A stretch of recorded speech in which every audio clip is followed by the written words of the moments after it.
ফিলিস্তিনের অবরুদ্ধ গাজা উপত্যকায় ইসরায়েলি বর্বরোচিত হামলার বর্ষপূর্তিতে ইহুদিবাদী দেশটির প্রতি হুঁশিয়ারি উচ্চারণ করেছেন তুরস্কের প্রেসিডেন্ট রিসেপ তাইয়েপ এরদোয়ান।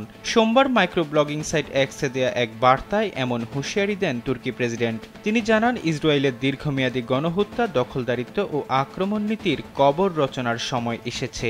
এটা ভুলে গেলে চলবে না যে ইসরায়েলকে শীঘ্রই বা ভবিষ্যতে এই গণহত্যার মূল্য দিতে হবে, যা তারা 1 বছর ধরে চালিয়ে আসছে এবং এখনও অব্যাহত রেখেছে।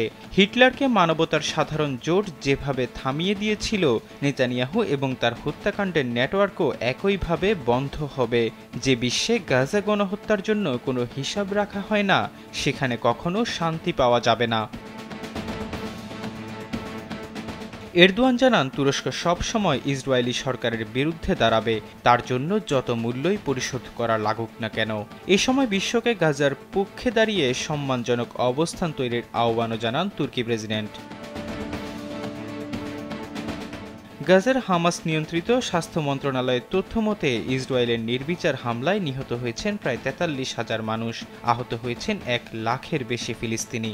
ইসরায়েলের হামলায় গাজার অধিকাংশ মানুষই এখন বাস্তুচ্যুত। প্রাণ বাঁচাতে একাধিকবার তাদের গাজার এক মাথা থেকে অন্য মাথায় ছুটে বেড়াতে হচ্ছে। উপত্যকার বেশিরভাগ বাড়িঘর ও অবকাঠামো ধ্বংস হয়ে গেছে।